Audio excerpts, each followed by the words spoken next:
I asked her, smiling, when the wedding would be.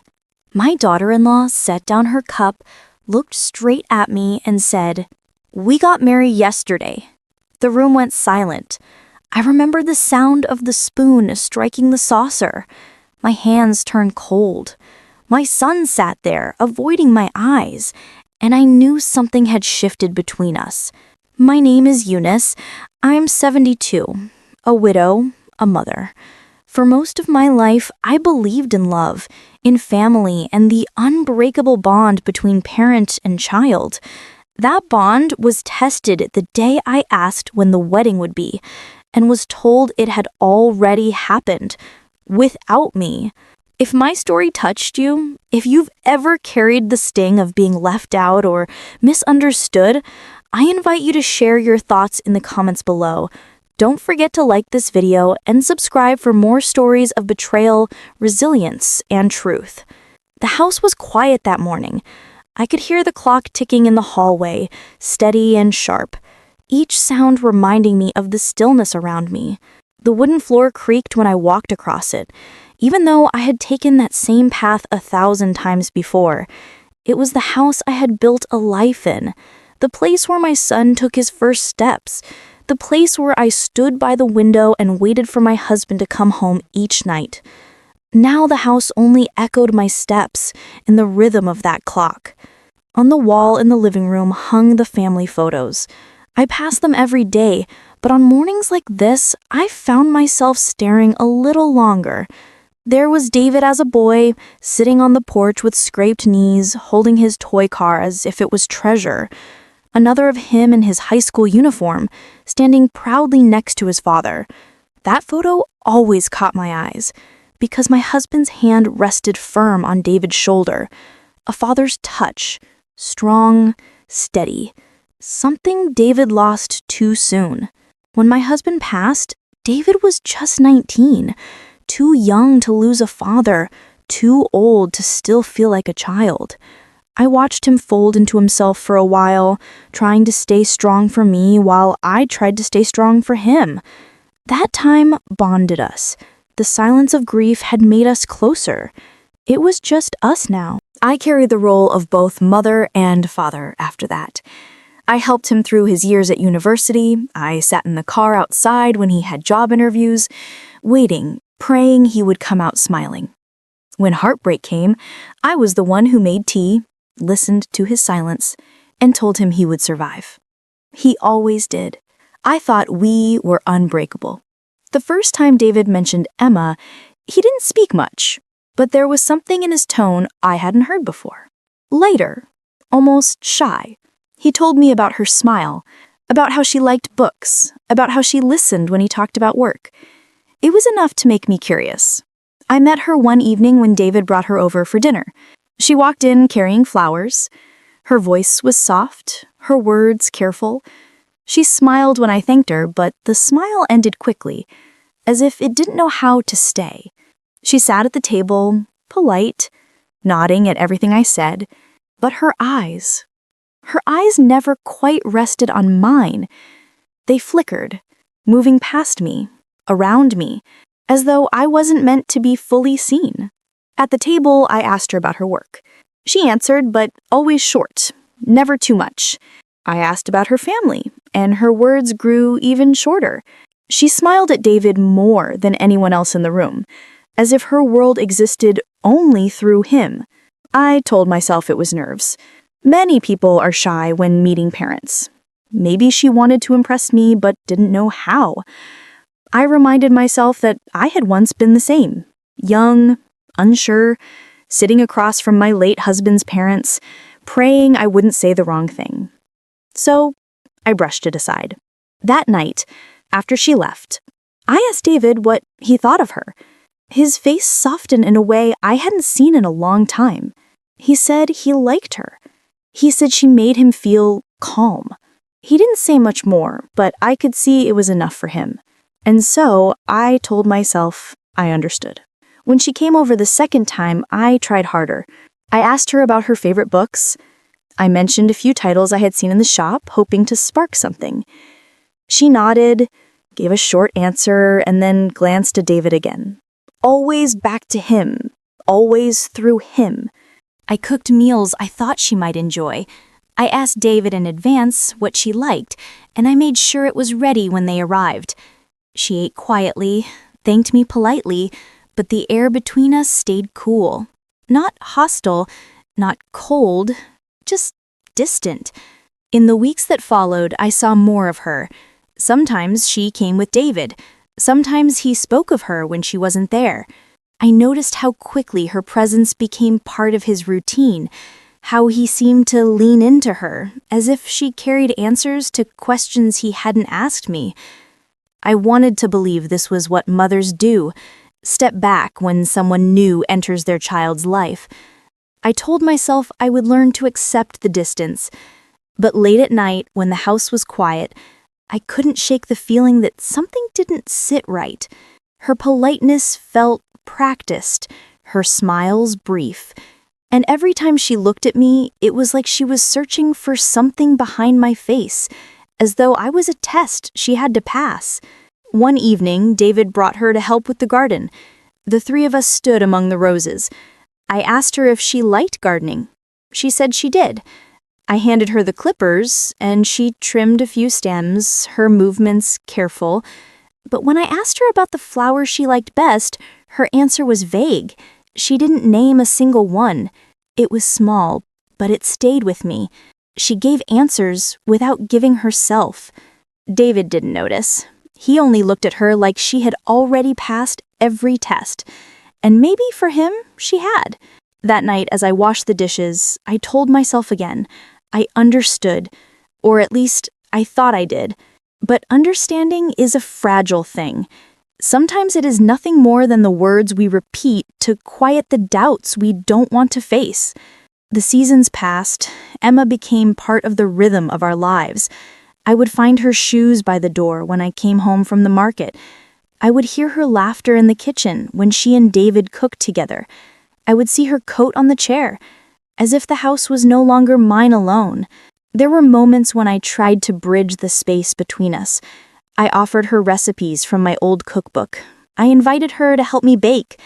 She stood beside me, stirred the bowl when I asked, smiled politely when the bread came out of the oven. But the warmth never stayed. It always slipped through the cracks like water through open hands. Sometimes when she thought I wasn't looking, I caught her watching me. Her eyes sharp, quick, like she was measuring me against something only she understood.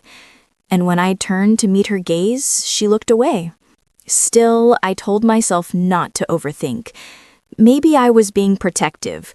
Maybe no one would ever be good enough for my son in my eyes. I whispered those excuses to myself late at night when sleep refused to come. And yet, in the back of my mind, a quiet thought stayed. She was pulling him closer to her while keeping me just far enough away. I didn't confront it. I didn't even have words for it. Instead, I moved through each day the way I always had. Cooking, cleaning, tending the garden, keeping the house in order, pretending the bond I had with David was untouched, even as I felt the edges fraying. One afternoon, I found them sitting on the porch. David's hand rested over hers, their heads leaned close as they whispered.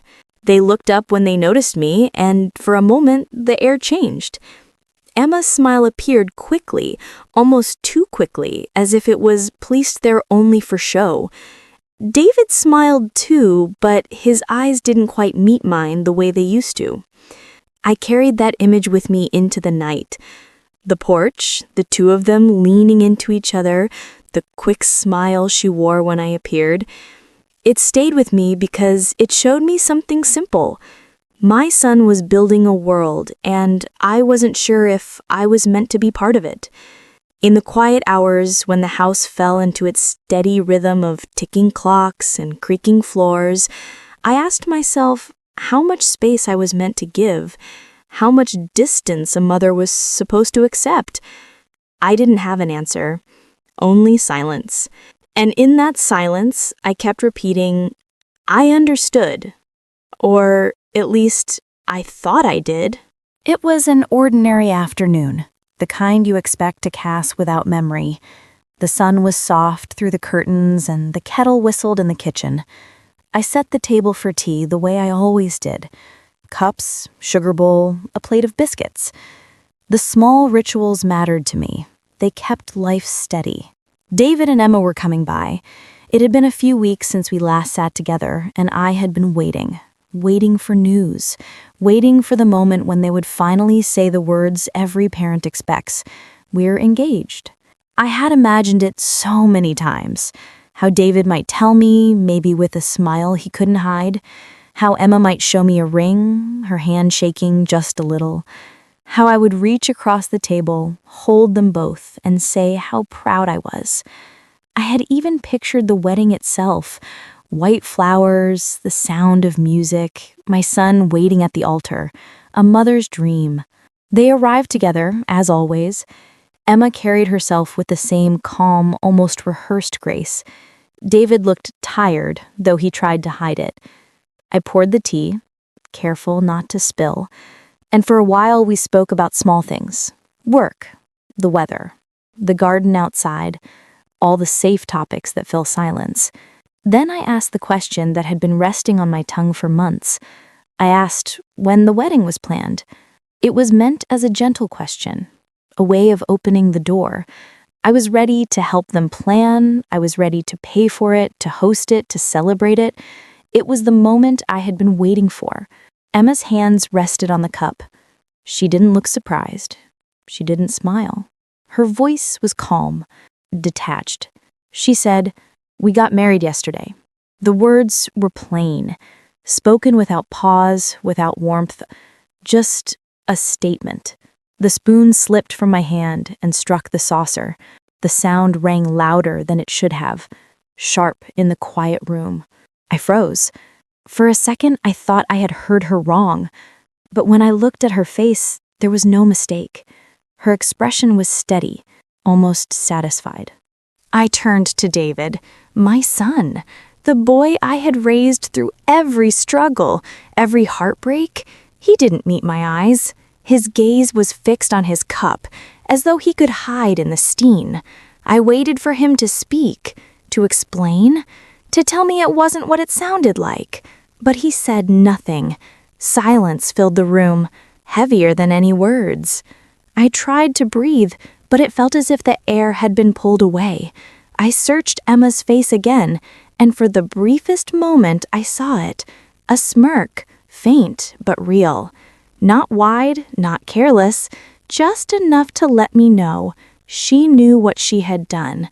In that moment, everything I had imagined vanished. The vision of the wedding, the dance, the toast, the pride of watching my son start a new life shattered. I wasn't given a seat. I wasn't given a glimpse.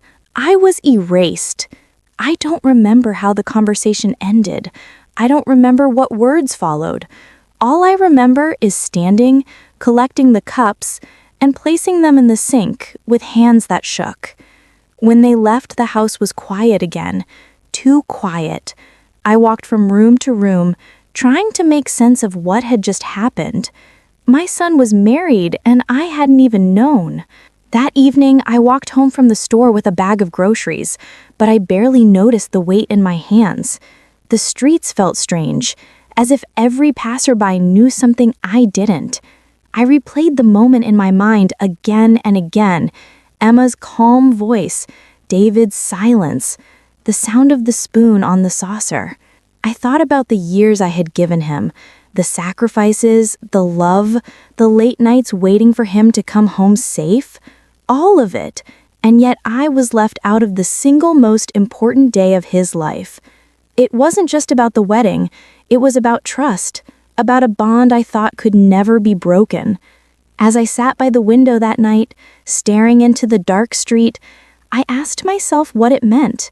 Why my son hadn't told me, why he had chosen to hide it, why Emma had been the one to deliver the news, her tone flat, her eyes steady, as if it had been planned that way.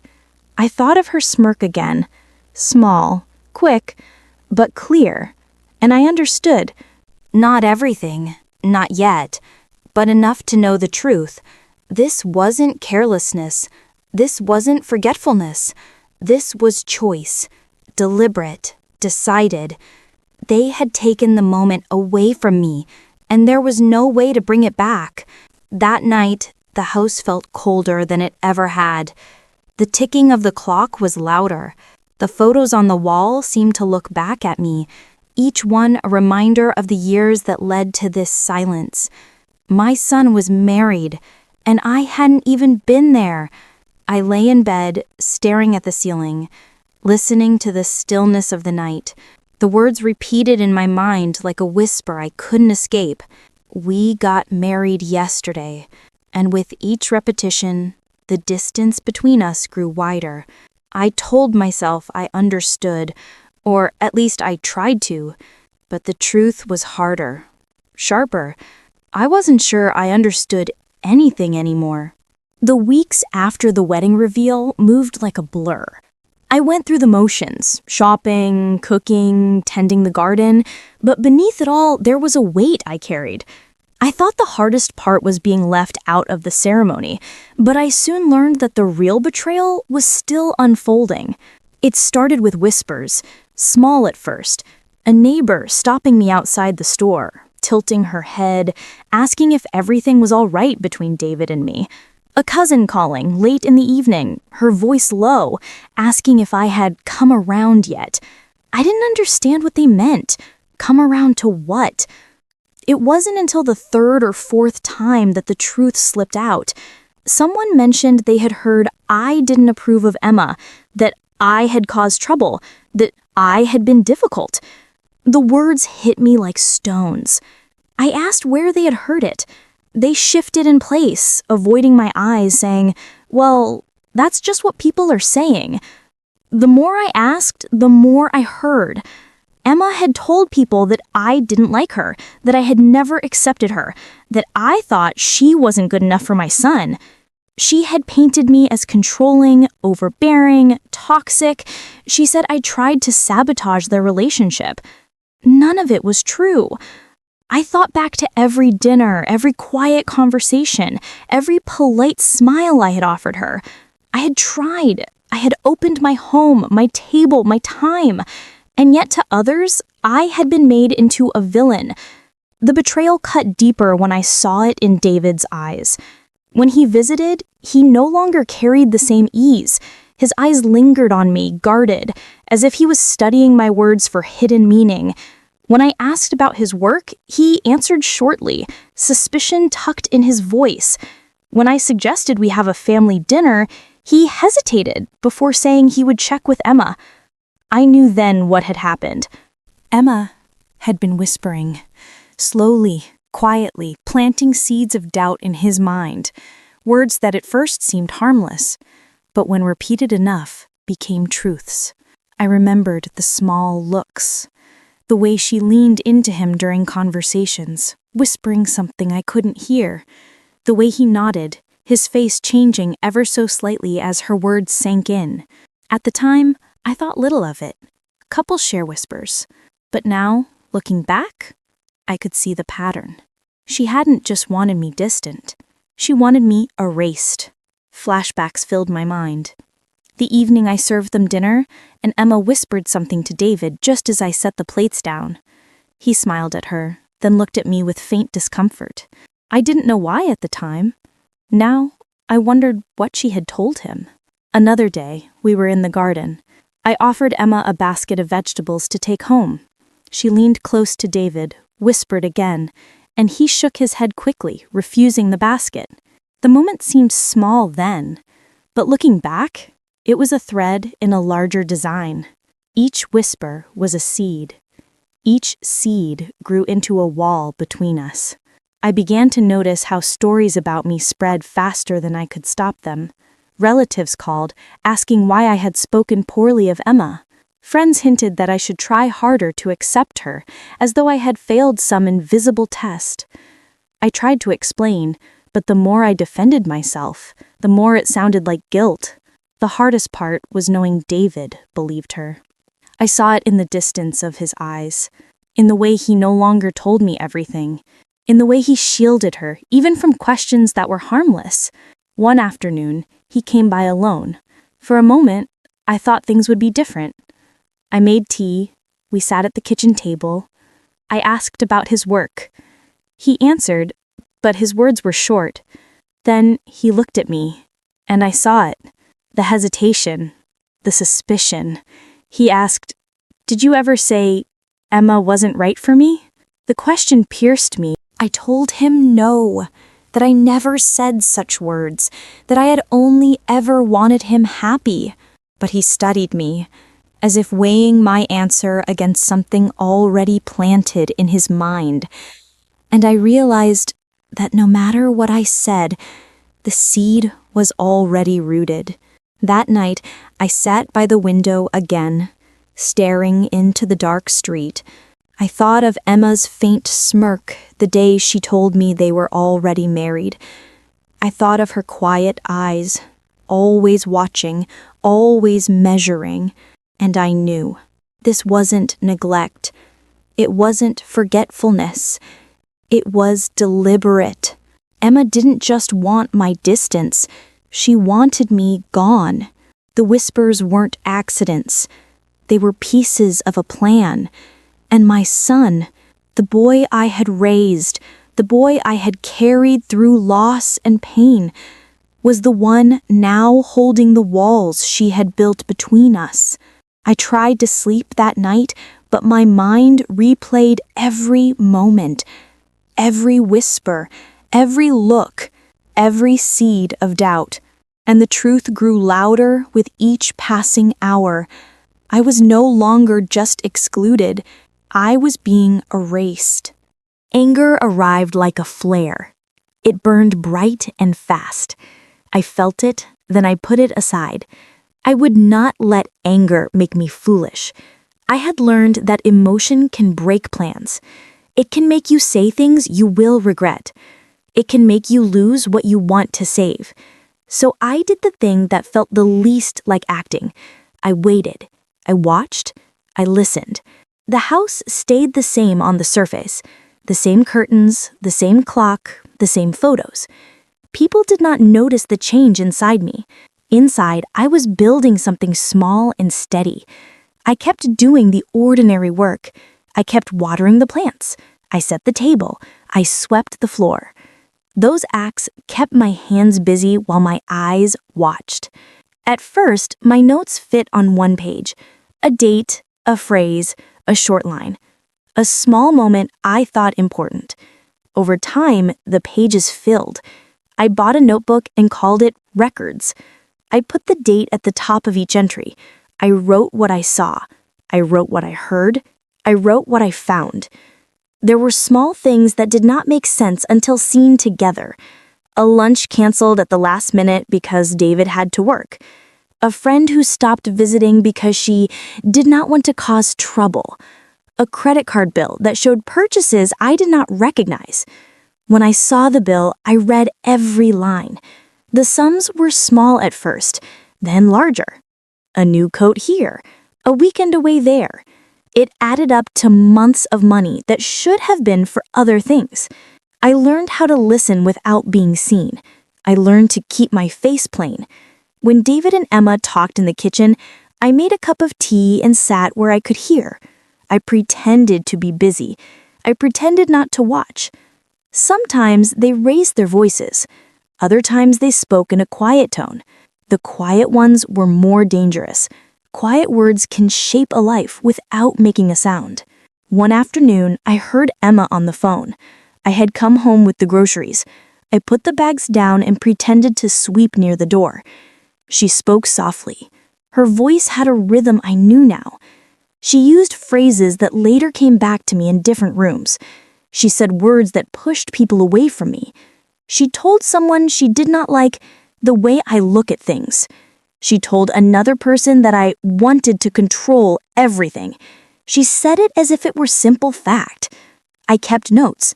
I wrote what she said, who she spoke to, the day and the time. I did not write opinions. I wrote facts. Who, when, what. That was the rule I set for myself. Facts are hard to argue with. I began collecting evidence in quiet ways. Receipts were an easy start. They pile up in every house. I kept the ones I found. I placed them in an envelope labeled finances. I kept bank statements that arrived in the mail. I made a copy of the credit card bill that did not look right. I learned to spot recurring charges that did not match David's work hours. There was a day I would never forget. I found an email while sorting old bills. It was to a friend of Emma's. The subject line was simple. The body had plans that did not include me. The email did not lie. It was a plan. I printed it and added it to the folder. The folder grew. I also paid attention to the way Emma spoke around others. She had a way of telling a small truth mixed with a lie. She would say something close enough to true that people would not check. For example, she would tell a neighbor that I had refused to help with a dinner. The neighbor would remember the story, not the fact that I had been asked only the day before and had not had time to respond. Stories shape memory. I learned that if you want to change how people see you, you repeat a small story until the details blur and only the impression remains.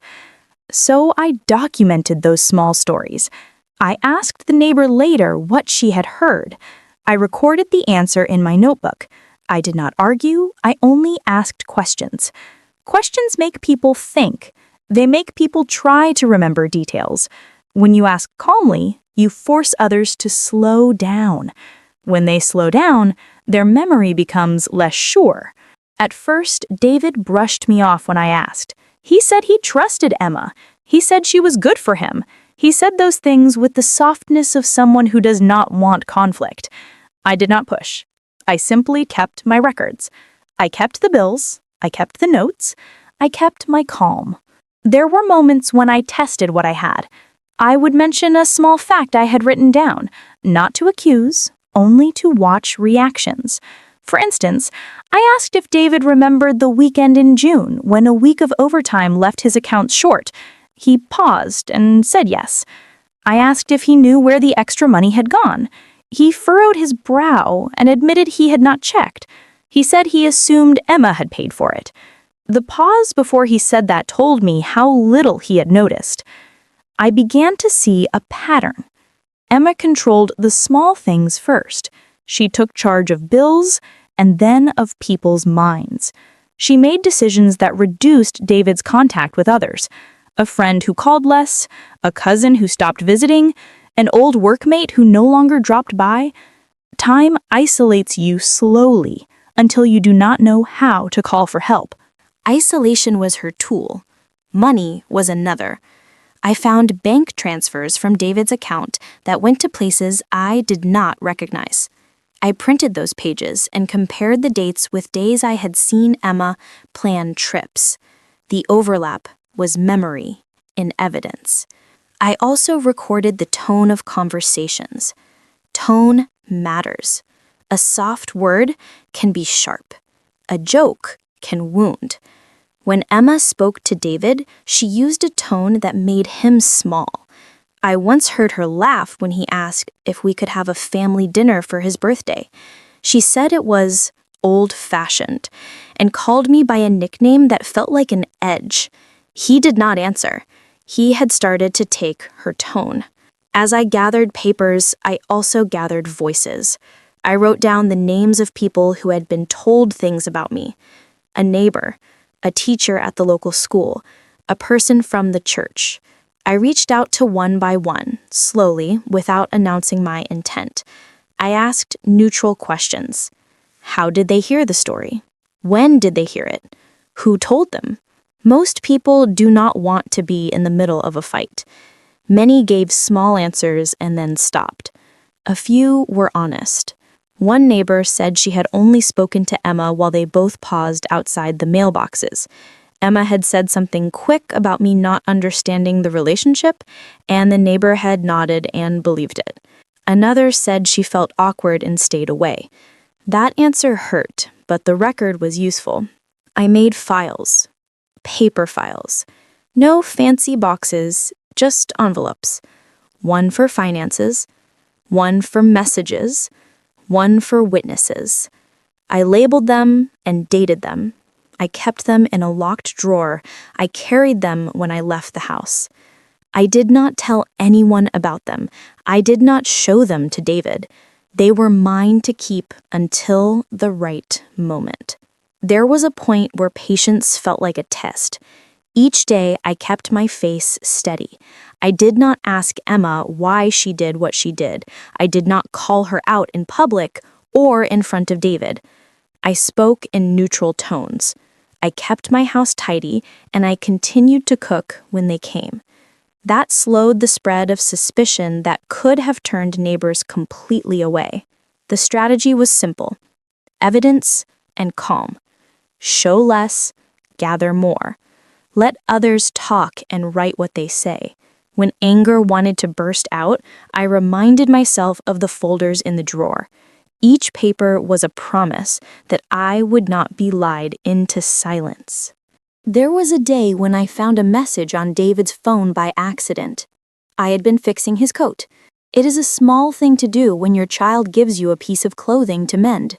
The message preview flashed at the corner of the screen. I saw a short line from Emma to David about a payment. I read it, and then I paused. I did not read more. I made a photo of the screen with my phone. I later printed it. It was a piece in the puzzle. I knew how these puzzles worked. If you have only one piece, you convince no one. But if you collect enough pieces, the picture becomes clear. A credit card statement, a message, a neighbor's note. Put together, they show a shape no longer easy to deny. Sometimes evidence needs context. A line on a page can mean nothing without the rest. So I kept dates next to notes. If there was a transfer on the 12th, I wrote down who was not home that day. If a trip was paid for, I wrote down who visited the house while they were away. It was work like bookkeeping and watching. People ask how long such work can take. It is slow. It is boring. You have to want the truth enough to do the small things day after day.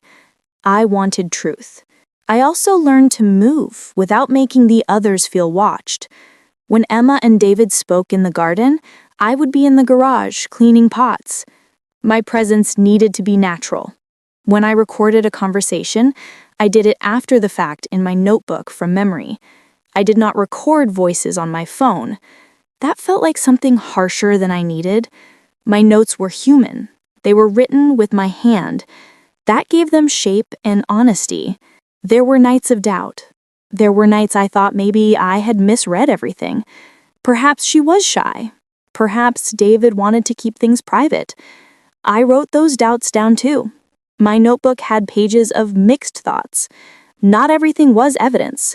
Sometimes it was fear, or anger, or a memory that did not belong in the file. I learned to separate those lines. When I felt weak, I read the files.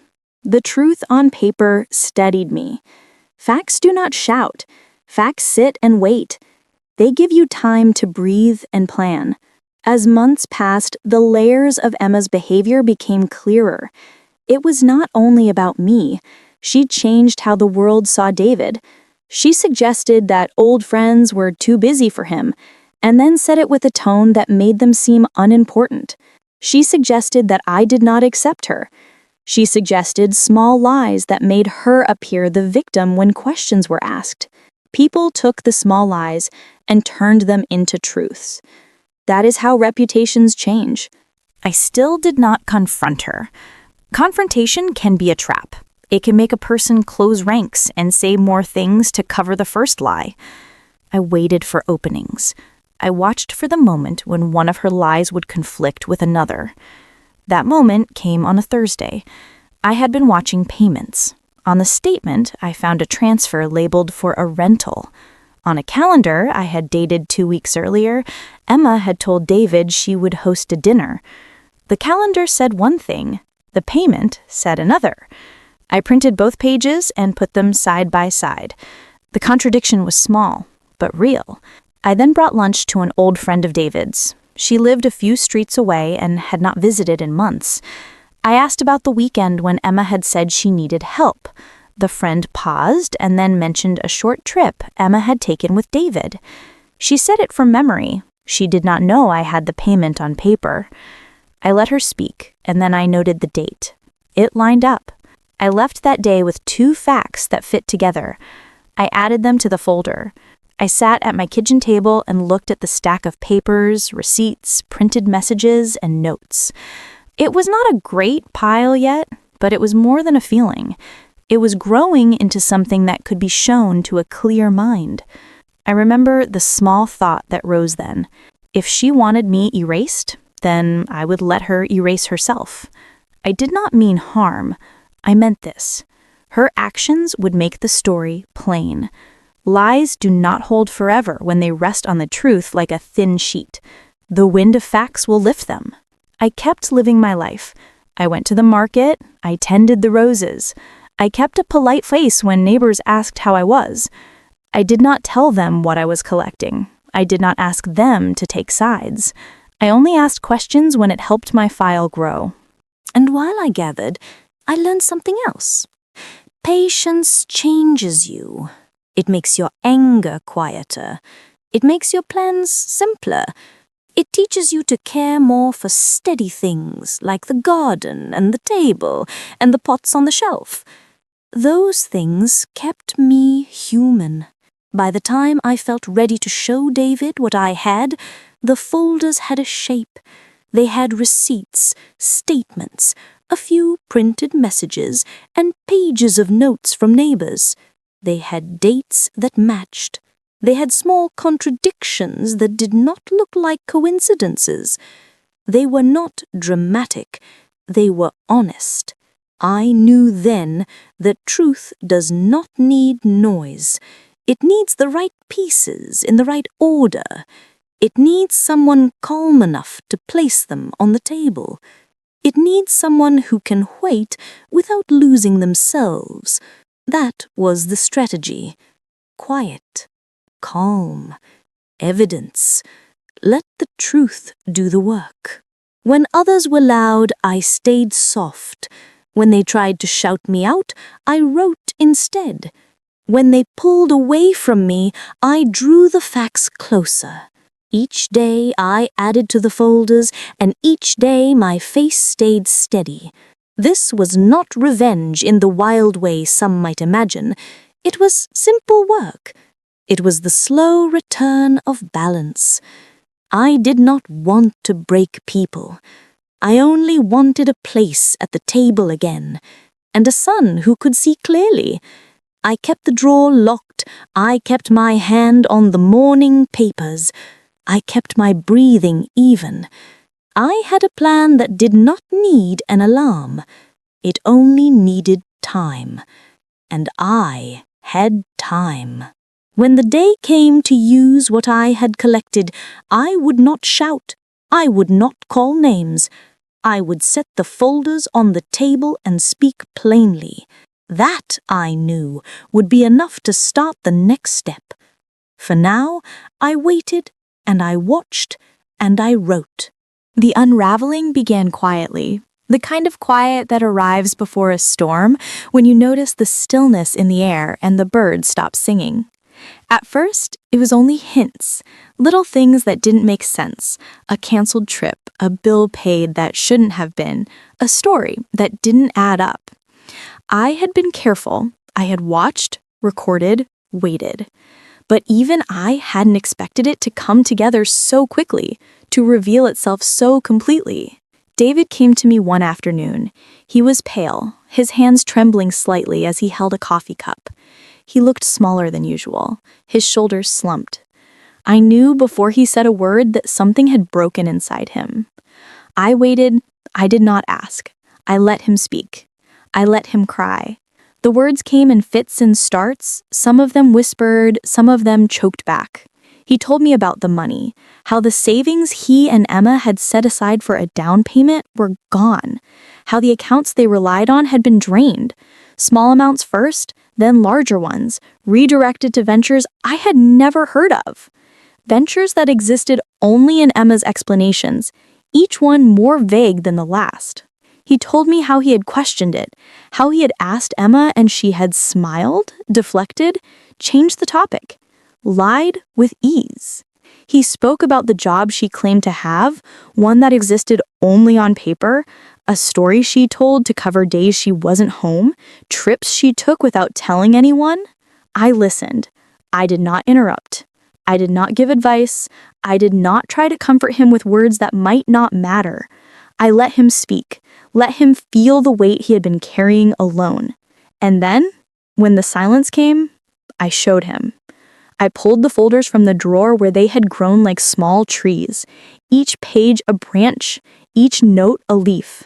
I placed them on the table one by one. Receipts, bank statements, messages, notes from neighbors, dates and times meticulously recorded. The evidence was not loud. It did not scream, but it told the truth clearly, patiently, and without embellishment. I watched him take it in, slowly, carefully, like someone examining a fragile object. His hands trembled as he flipped the pages. His eyes widened when he saw the numbers and dates, the contradictions, the clear pattern of lies. He did not speak at first. He only looked.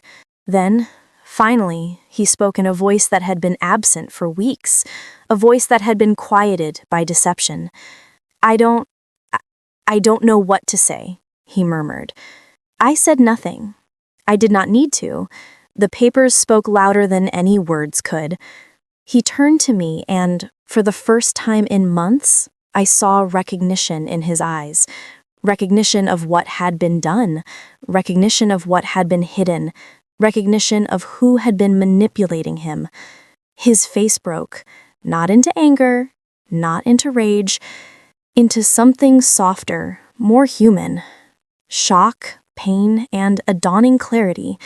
The man who once believed every word she said now saw the truth. I reached for his hand. He let me take it. There was no anger toward me, no blame, only the quiet acknowledgement of what had been hidden and what had now been revealed. We sat together, turning pages, going through every line, every note, every fact I had collected. Each one was a step closer to understanding, a step closer to clarity. It was not easy. There were tears, long silences, questions asked and answered slowly. There was disbelief, then comprehension, there was grief, then the first flicker of relief. I watched my son begin to put the pieces together. The months of doubt, confusion, and misdirection fell away, replaced by a clear view of reality. The illusions Emma had built, carefully, subtly, were gone. The walls she had constructed around him crumbled, not with force, but through patience, observation, and the quiet weight of truth. And in that moment, I understood. I understood not the betrayal itself, not the pain of being excluded, not the loss of trust, not the loneliness of watching someone you love be manipulated. I understood something quieter, deeper, the strength that comes from silence, the power that comes from patience, the clarity that comes from letting truth, carefully collected, reveal itself in its own time. I realized then that revenge was not necessary. I did not need to shout, to accuse, to fight. The evidence spoke. The truth, steady and unflinching, spoke. And when David saw it, he recognized what had been done without my having to argue or convince. For days after, we moved carefully. Conversations were slow, deliberate, focused on understanding what had happened. He asked questions, I answered. He looked at the papers again and again, tracing the path she had left. I watched him regain his balance. The boy who had been uncertain, who had allowed her whispers to shape his view of me, was returning. Not fully restored, trust, once fractured, takes time, but the foundation was there. The walls she had built could not hold against evidence and patience. One evening, after going through a particularly long set of messages, he sat back and looked at me. "I can't believe I didn't see it," he said quietly. "I know," I replied. No words beyond that were needed. We understood each other in the silence. Years of closeness, love, and shared history formed the bridge across the confusion. That night, I stayed up longer than usual. I looked at the folders stacked neatly on the table. Each one was a testament to quiet diligence. Each one was proof that patience and careful observation could overcome even deliberate deceit. I thought of Emma, of the lies she had spun so carefully, and I felt neither triumph nor bitterness. I felt relief. Relief that the truth had a way of revealing itself. Relief that my son could see clearly now. Relief that patience, not anger, had won the day. I understood then that betrayal could not erase bonds built over decades. Lies could not permanently sever what was real. Manipulation could only last as long as deception went unchecked, and once it was confronted with facts, it could not stand. That day marked a turning point, not just for David, but for me.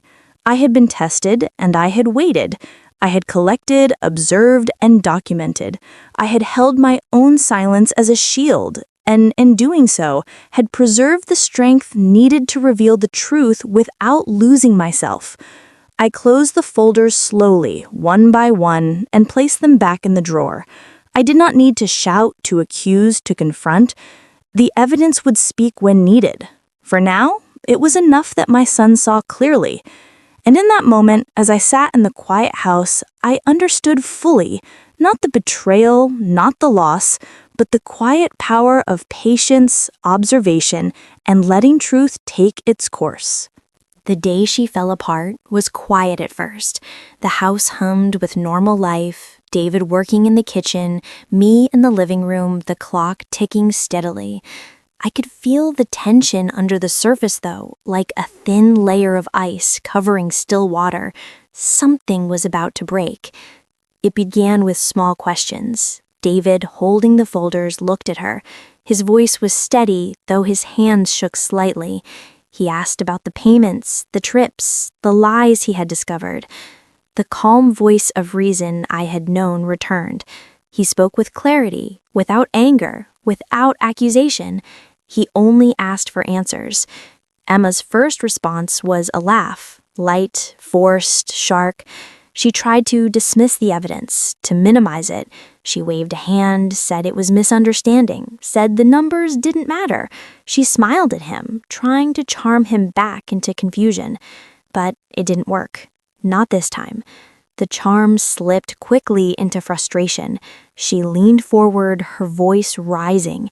She denied everything. She accused. She said I had manipulated him, that I had filled his head with doubt, that I had turned the people around him against her. The words tumbled out fast, sharp, meant to wound.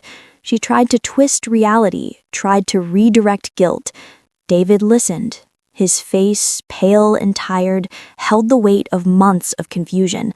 But I could see it, the shift.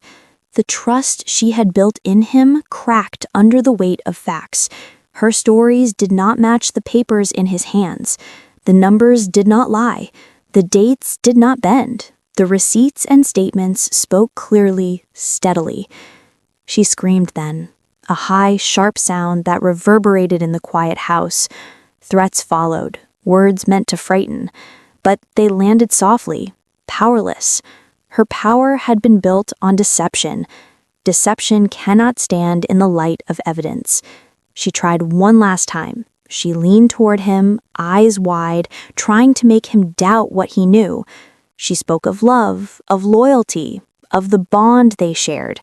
She claimed he would turn against her if he listened to me. She said I had poisoned his mind. David did not speak at first. He looked at the evidence. He turned pages slowly as though reading her lies aloud for the first time. He did not yell. He did not argue. He only observed, weighing the proof against her words. And then she left. Not quietly, not with a word of apology, not with a sign of defeat. She walked out, her coat pulled tight, her bag over her shoulder, and the door shut behind her. The sound echoed in the house, heavy, abrupt, final. I stood there for a long moment. The silence pressed against my ears. It was heavy, but it was not empty. The house felt full of something else: clarity, truth, and the slow return of normal rhythm.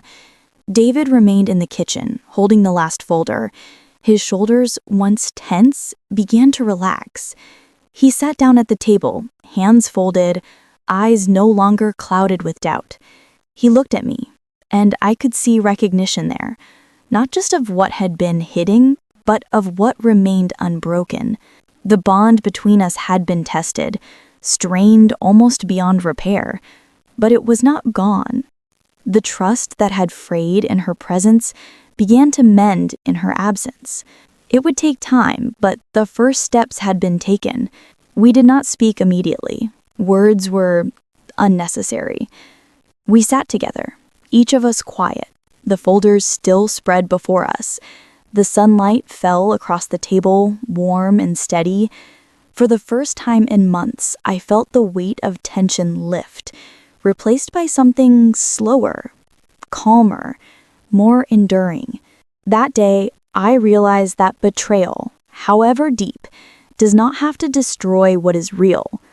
Lies can fracture, manipulate, isolate, but they cannot erase a life built on love, patience, and observation. Evidence alone does not heal wounds, but it allows the truth to breathe, and truth has a quiet power all its own. Even as the house settled into a new rhythm, I felt the subtle shifts in David. His posture, his voice, the way he met my eyes, all of it signaled understanding. He was beginning to see that the years of guidance, care, and shared life were stronger than any lie, stronger than any manipulation. I began to pick up the folders, not to destroy them, but to store them. They were proof, yes, but they were also a testament to patience, to endurance, to the quiet, careful strategy of watching, recording, and waiting. We did not speak much that evening. There was no need. Silence held its own meaning. In the quiet, I felt the bond that had been strained slowly return. Small gestures, a hand on his shoulder, a shared look, a smile, spoke more than words ever could. The house, which had once felt suffocating, now felt alive again. Not with Emma, not with her lies, not with her manipulation, but with the presence of truth, with the return of clarity, with the reminder that what is real can survive even the cleverest deception. As night fell, I looked out the window at the quiet street. The air was still. The shadows of trees stretched across the pavement. I knew the coming days would not be easy. Trust does not rebuild overnight. The wounds of betrayal leave marks, even after the evidence has revealed itself. But the first step had been taken. The storm had passed. The lies had been exposed. Emma's mask had slipped completely, and the power she held over us was gone. I turned back to the table where my son sat. His eyes met mine. No blame, no shame, only recognition and the quiet beginning of healing. In that moment, I understood something deeper than the betrayal. I understood the strength that comes from patience, the clarity that comes from careful observation, and the quiet courage it takes to let truth reveal itself. And I knew, finally, that the house, the family, and the bond between mother and son, though tested, strained, and almost broken, would endure. The fall had come. The reckoning had arrived. And in the silence that followed, I felt something I had not felt in months, a sense of peace. The house was quiet, yes, but it was alive again. The days that followed Emma's departure were quiet. Too quiet, at first. The house seemed to hold its breath, as if it had been waiting for the storm to pass. Every corner carried the echoes of tension and deception, every room a reminder of what had happened. Rebuilding began slowly, not with grand gestures, not with speeches, not with declarations. It began with small things. I started with the kitchen, cleaning the countertops, organizing cupboards, setting the table with care. Each simple action felt like a small reclamation, a tiny way to take back what had been lost.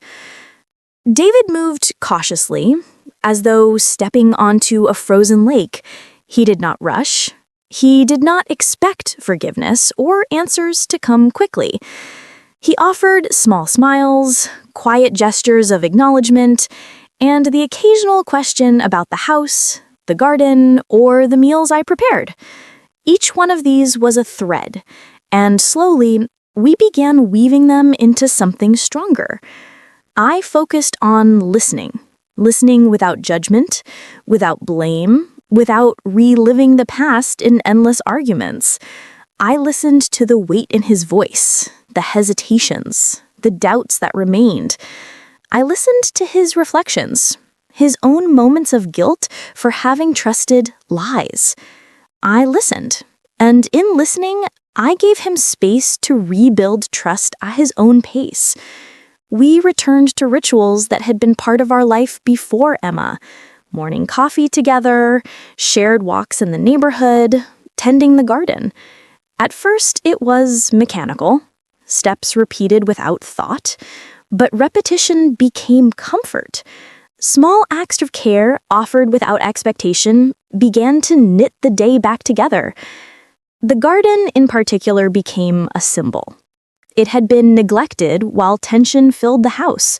Plants had wilted, soil had hardened, but together we began to restore it. We pulled weeds, we watered the soil, we planted new seeds. Watching them take root, watching green shoots break through, reminded me that growth comes slowly. Even after neglect, even after harm, life can recover. The house began to breathe again. Sunlight touched the walls in ways it had not before. Windows cleaned, curtains opened, the scent of fresh meals wafting through the rooms. Each day brought more light, more warmth. Shadows receded, not all at once, but gradually, until the house felt alive rather than haunted. Rebuilding trust between David and me was harder. It required patience on both sides. He had been manipulated, isolated, and deceived. He had allowed lies to shape his perception of me, and now he had to unlearn them. And I had to let him do it at his own pace, without pressure, without reminders of past pain. We spoke often, quietly, not about Emma at first, but about the ordinary things of life. His work, his friends, memories from the past. We revisited old stories, shared forgotten jokes, remembered moments of joy. With each conversation, we carved space for healing. There were times when he faltered. A word, a glance, a memory would stir doubt, and he would pause. I would hold my silence. I would wait. I had learned that rushing healing only undermines it. Patience is not passive. It is active, quiet, deliberate. In the evenings, we would sit together by the window, watching the sunset. The sky shifted colors slowly, pink, gold, purple. It reminded me that change does not happen in an instant. The world moves slowly, and so must we. The storms pass, the sky clears, and light returns. Sometimes we worked together on the house, fixing a cabinet, hanging a picture, repairing what had been broken. Each repair was a lesson. Broken things can be fixed. Fragile things can be strengthened. And bonds that had been tested, if treated with care, can grow stronger than before. I began to feel a return of purpose. For months, I had been defined by loss, by what had been taken, by what had been hidden. But in rebuilding, I found agency. I found a quiet power in routine and care and observation and presence. I realized that my role was not erased by betrayal. My love, my patience, my guidance, these were enduring, not contingent on others' actions. David noticed too. He began to take small steps toward normalcy, invitations to friends, conversations about future plans, moments of laughter. We began to plan meals together, outings to the local park, visits to old friends who had drifted away. Slowly, the network of trust widened again. Forgiveness became part of the process, though it was not easy. Forgiveness is not forgetting. It is not absolution. It is the conscious decision to let go of the weight of resentment, to allow life to move forward without carrying poison. I forgave Emma, not because she deserved it, but because I needed to release the hold her actions had over my own life. And David began to forgive too. Not her, not fully, perhaps not at all, but himself, for the moments of doubt, for the trust he had misplaced.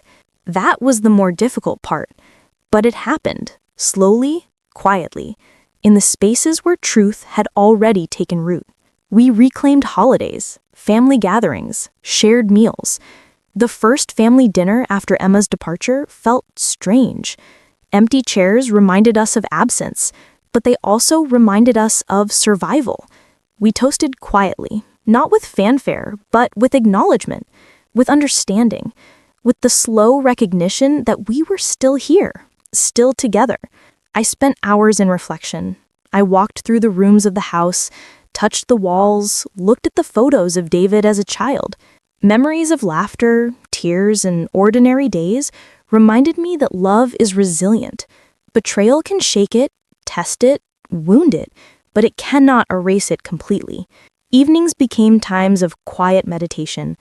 I would sit by the window with a cup of tea, watching the world outside, leaves falling, wind moving through branches, neighbors walking their dogs, the distant sound of children playing. Life continued, and so would we. I started writing again, not evidence, not files, but thoughts, memories, reflections, pages filled with lessons learned, with gratitude for resilience, with careful attention to the ways we had survived. Writing became a reclamation of self, a voice, of narrative. I was no longer only a witness to betrayal, I was an author of recovery. And slowly, the fear and suspicion that had lingered began to fade. David returned to old routines, friends came back, the garden thrived, the sunlight touched every corner. The house, once heavy with deceit, was now alive with possibility. I realized that reclamation is not about dramatic gestures. It is about presence. It is about care. It is about noticing small details, nurturing small acts of trust, and allowing time to work as it will. One evening, as the sun set behind the trees, David and I sat together on the porch. He did not speak at first. He only leaned slightly toward me, the space between us smaller than it had been in months. The breeze carried the scent of flowers from the garden we had tended together. He looked at the horizon, then back at me. "I'm glad you stayed," he said simply. I nodded. I did not need to speak. The words carried years of understanding. I thought of the months of waiting, of observation, of careful patience. I thought of the folders, the receipts, the notes, the truths collected. I thought of every day spent quietly reclaiming a life almost lost. And I understood, fully, finally. I once thought I had lost everything, that betrayal had stolen not only my son, but my purpose, that the bonds I treasured could not survive deception. But I understood, in the end, that betrayal cannot erase love. It can only test it. The house was quiet, yes, but not empty. Light filled the rooms again. Life, fragile and resilient, returned. We tended the garden, repaired the walls, held dinners, shared laughter, and spoke in the soft rhythm of trust rebuilt. Each day was small, steady, deliberate. Each day was reclamation. And as the sun dipped below the horizon, painting the sky with the colors of hope after a storm, I knew that the story of betrayal was no longer ours to carry alone. We had survived. We had healed. We had reclaimed not just a house, a son, or a life, but ourselves. I closed my eyes briefly and felt the quiet peace of it. A life restored, love reclaimed. Bonds strengthened not by absence of betrayal, but by the enduring patience and courage to let truth and care guide the way. And in that quiet, I smiled, because after everything, after the lies, after the loss, after the storms, love endured. When Emma told me they were already married, she thought she had taken everything from me. Every expectation, every hope, every sense of belonging. It seemed to vanish in that one sentence. I remember the way the words landed like a stone dropped into still water, sending ripples that reached every part of my life. The shock, the disbelief, the hurt, it was immediate. For a moment, I felt hollow. The house felt larger, emptier, as if her presence had not only filled it, but reshaped it. I wandered from room to room, touching surfaces I had cleaned 100 times before, seeing them now through eyes clouded by disbelief. The photos on the wall, the clock ticking quietly in the hall, the memories of laughter shared, everything seemed distant. But as the days passed, as the shock settled into reflection, I realized something. She had not truly taken everything. She had taken a moment, yes, a privilege I had expected. She had taken a ceremony, a place at the table, the recognition I believed I deserved. But she had not taken me. She had not taken the years of care and love, the bond with my son, the sense of self I had built through struggle, loss, and perseverance. Her betrayal revealed more than just her nature. It revealed mine. In the quiet hours, I saw the patience I possessed, the quiet strength I had honed over decades. I saw the ability to observe, to endure, to plan and to reclaim without shouting or fury. She thought that by removing me from the day of the wedding, she could erase me from the story. Instead, she set the stage for clarity, for truth, for the slow unveiling of her own character and mine. I watched as deception crumbled under evidence. I watched as lies lost power when held up to light. I watched as my son, once confused and manipulated, began to see clearly. And in that watching, I discovered resilience. I discovered the quiet authority of patience, the subtle, undeniable weight of fact over charm. I discovered that betrayal can wound deeply, yes, but it cannot destroy what is rooted in love, history, and integrity. Over time, the house filled with life again. The garden flourished under our care. Our conversations regained their rhythm. Laughter returned, soft at first, then more freely. The bond between mother and son, tested, strained, threatened, proved enduring. I learned that betrayal cuts deep, but it does not define us. It exposes truths, sometimes about others, sometimes about ourselves, and sometimes it clears the path for understanding, for rebuilding, for seeing clearly who we are and who those around us truly are. Emma may have thought she had stolen everything, but she had underestimated the quiet power of resilience. She had underestimated patience, observation, and the enduring strength of love. And in the end, while she revealed her nature, she revealed mine as well, stronger, quieter, but unbroken. Betrayal cuts deep, but sometimes it clears the path for truth. Thank you for listening to my story. If it resonated with you, if you've ever faced betrayal or carried the weight of being left out, I'd love to hear your thoughts in the comments. Please like this video, share it with someone who might need it, and subscribe for more stories of betrayal, resilience, and truth. Your support helps these stories reach others who need to hear them.